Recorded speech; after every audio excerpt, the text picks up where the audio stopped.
For anyone who doesn't know, Louis Bromfield may be one of the greatest and most talented human beings to come from the state of Ohio, and it is even more likely that he is one of the best minds to come from the city of Mansfield.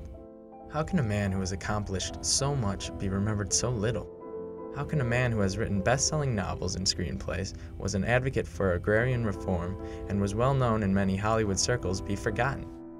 I originally wanted to know the answer to this question because of my father's love for Bromfield's works. As a child growing up, I often wondered what the old books on his shelf were about. All I really knew about Bromfield was that he wrote some books and was from Mansfield. And then one day, I was finally enlightened by my mother. Bromfield meant something to my father, not only because he was a great writer and philanthropist, but also because his great-uncle Herbert Shetler was Bromfield's friend. And to top that all off, he happened to marry Lauren Bacall and Humphrey Bogart at Bromfield's Malabar Farm in Mansfield, Ohio. Louis Bromfield was a world-renowned and prize-winning author of countless novels. He first got his education as a student in Mansfield.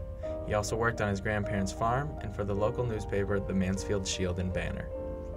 He moved on to Cornell University to study agriculture. After college, he returned home, but quickly left again to attend Columbia University for writing.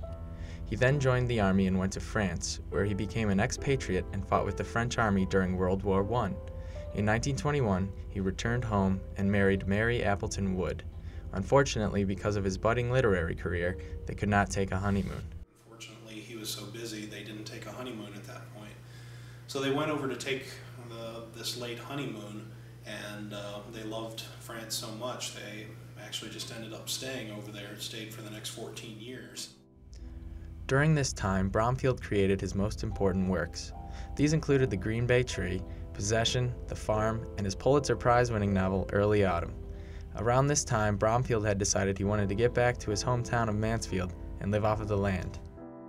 He came back with the intention of going back to his farming roots, and came out to Pleasant Valley, bought up 4 old farms with the intention of building the big house. The big house would soon become known as Malabar Farm. Here, Bromfield would become an advocate for farming and agrarian reform. Humphrey Bogart and Louis Bromfield met in New York City and became drinking buddies, a pastime that Bromfield would soon turn into a problem. He was friends with Humphrey Bogart from back in the early 20s before either of them were famous. They were drinking buddies in New York. Yeah, he was quite a drinker. In fact, when we had class day, when I graduated, he talked, and he was half looped in. He had to hold on to a chair so he didn't fall over. Despite Bromfield's drinking and his moving around the country, he and Bogart stayed friends.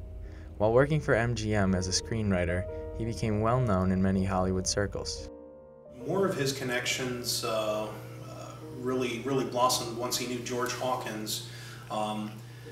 When he first went out to work for MGM, Bromfield almost immediately fell behind the quota of pages he was supposed to be churning out every week.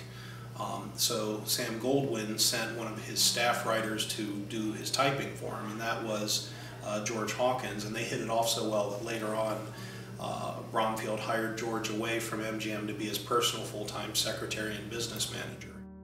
As Bogart and Bromfield's friendship continued, Bogart visited him on many occasions at the farm, and even there Bogart had made some interesting memories.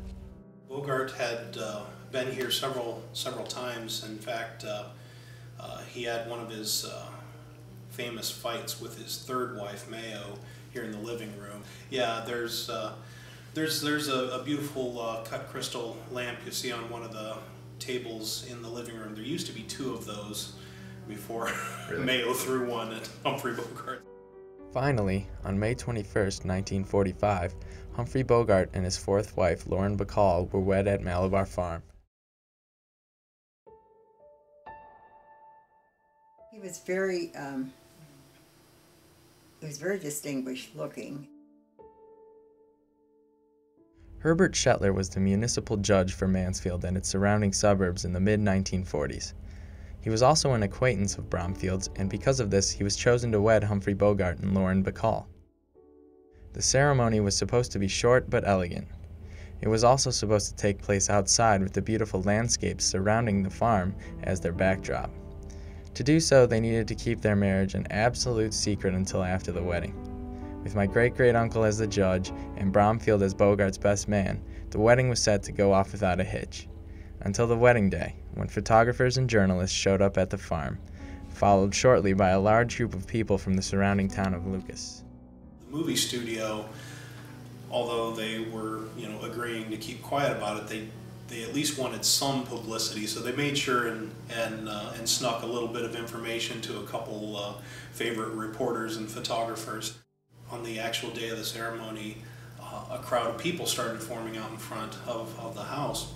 Because of this, the ceremony was moved to the main hall of the house. Not originally where it was supposed to occur, but it was still everything they wanted it to be.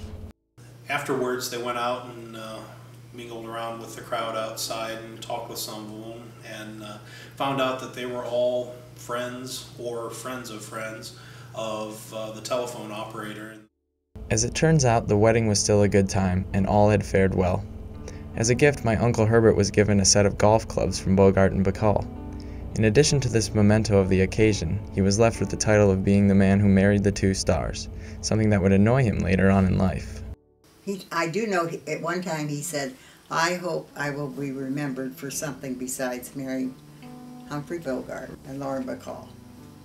Because when Grandma died, Grandma Smith died, the girl from the News Journal called me and was getting all the obituary news, and she wanted to know her brothers and sisters.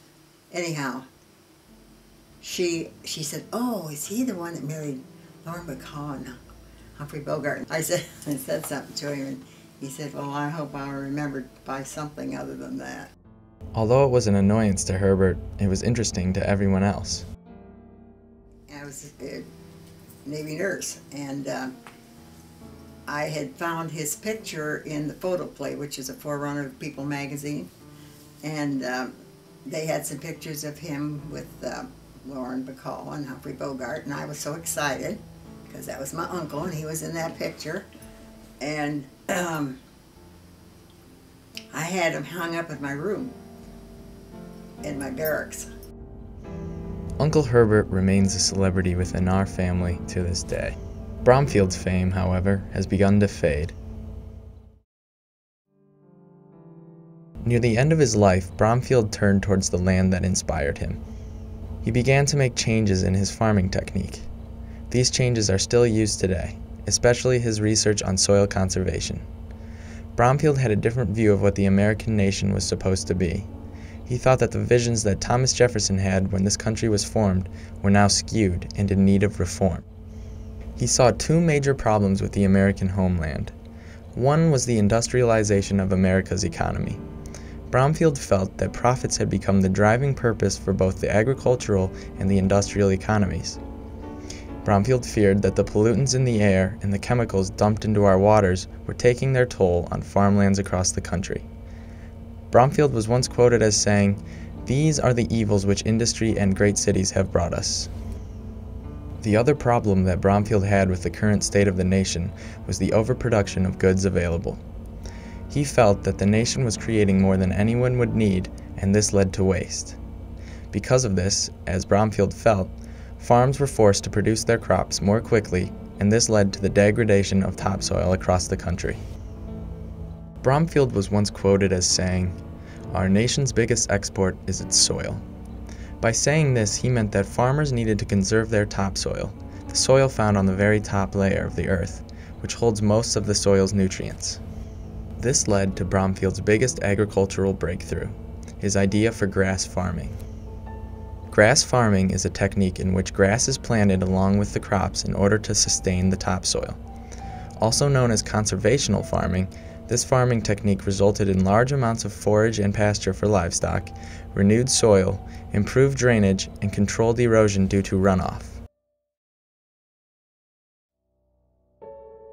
Louis Bromfield continued to work on his land until his death in 1956.